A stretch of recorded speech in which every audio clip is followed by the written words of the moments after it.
one of the concerns for Putin is a lot of the countries that were part of USSR are now part of NATO, and it's 13 surrounding countries that are part of NATO, surrounding Russia that are not part of NATO. So to him, that's a threat because NATO keeps getting stronger around Lithuania, and Yugoslavia, all the Eastern Bloc. Basically. Yeah, I mean, just take these guys, right? So, and he's sitting there saying, what is NATO's vision? What are you trying to do? Are you trying to control me? Are you trying to hold me?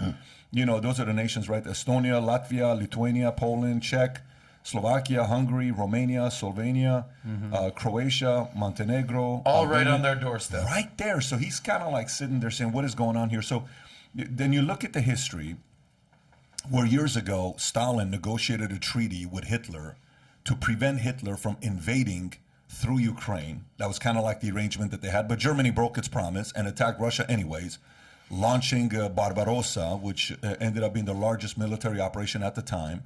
And at one point with Ukraine, this is why Nazi keeps coming up. At one point, Ukraine was aligned with Hitler and SSS, I mean, with them. In 1941, 80,000 people from the Ukrainian army fought for Hitler's army. Yes. So this is the part that gets a little tricky with what, you know, Putin's kind of like, do you guys know the history of what's going on? What do you know about this? All right. Rich history of it? Let me go a few years prior to that happening. You're right on target here. And quite frankly, this is not being discussed in the media at all. It's like I forgot the name, I heard a senator the other day saying something like Ukraine has been a democracy for the last 30 years. That's not true. It was an oligarchy, and it's still very corrupt today. It's not a democracy. So, but let me go back to history.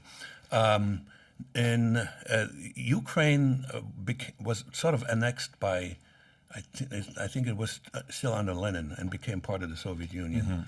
There was always been two populations in Ukraine. There was a Russian-speaking and a Ukrainian-speaking, and the Ukrainians were more on the Polish side. So anyway, so the Western Ukrainians, there was a separatist movement. They wanted to go get away from the Soviet Union. The other thing that happened, and that's very interesting, the collectivization of the agriculture of the Soviet Union. You know, peasants don't like to be collectivized. They want to own land, right? And once you take that land away from them, you take, you know, their way of life. So there was this phenomenal amount of resistance, and so Stalin found a way to starve them into submission. And it were mostly KGB agents and some others that went into Ukraine and stole all the grain for 2 years. There were, and so the folks that actually planted the grain and harvested it had nothing to eat. There were 4 million Ukrainians that starved to death in those days. That is the reason for the phenomenal hatred that Ukrainians have today vis-a-vis the Russians, even though Stalin wasn't a Russian, but, you know, hatred is not rational. It was hatred against something that came from the East. And so as a result, when Hitler came in, there were enough Ukrainians who thought, you know, there was liberation. It didn't turn out that way, but you're right, there were about 80,000 folks that fought in Hitler's army. There were guards in concentration camps, Ukrainians who committed lots of atrocities. The most infamous nationalist was Stepan Bandera.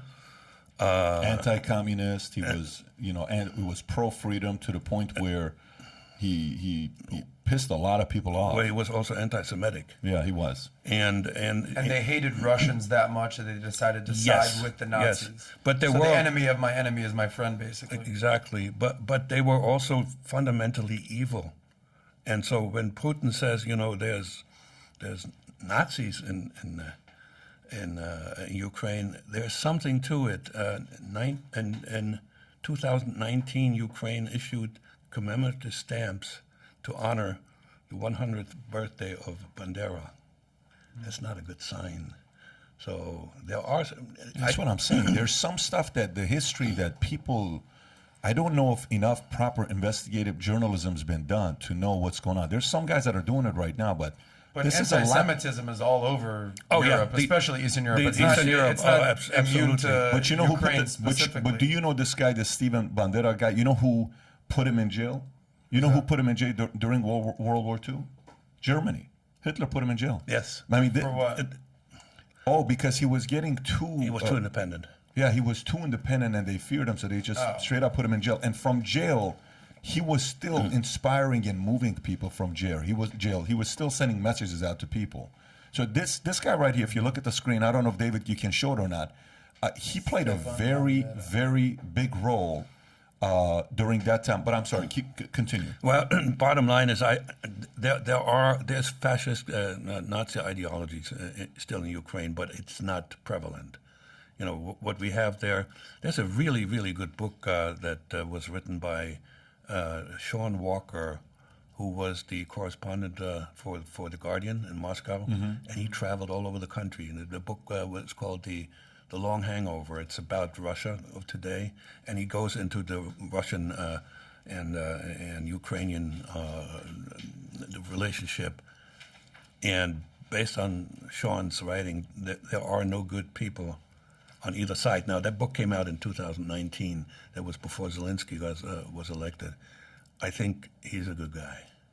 Well, if I may, the whole propaganda that Putin is using is that he's going into Ukraine to free Ukraine of Nazism. That's right. The ironic part about it is Zelensky, the president of Ukraine, is Jewish. The first Jewish president they've ever had, I believe. And also, the number 2 person, the prime minister, is also Jewish. So it's like, I'm trying to draw an analogy that you're saying, well, of course there's anti-Semites in Ukraine. I'm sure that's everywhere. That's like saying there's racists in America, but we elected Barack Obama. So right. There's always going to be bad actors in every country.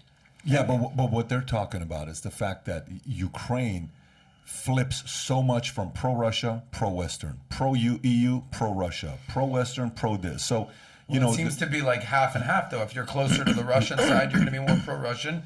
If you're closer to the Polish side or the EU side, you're going to be more democratic. You have the battle of the victors. The 2 victors that went at it, right? Victor Yoshchenko, and then Victor, pronouncing it, Yanukovych. Okay, those 2 went at it. Yeah. So Yoshchenko, his wife was on Reagan's administration.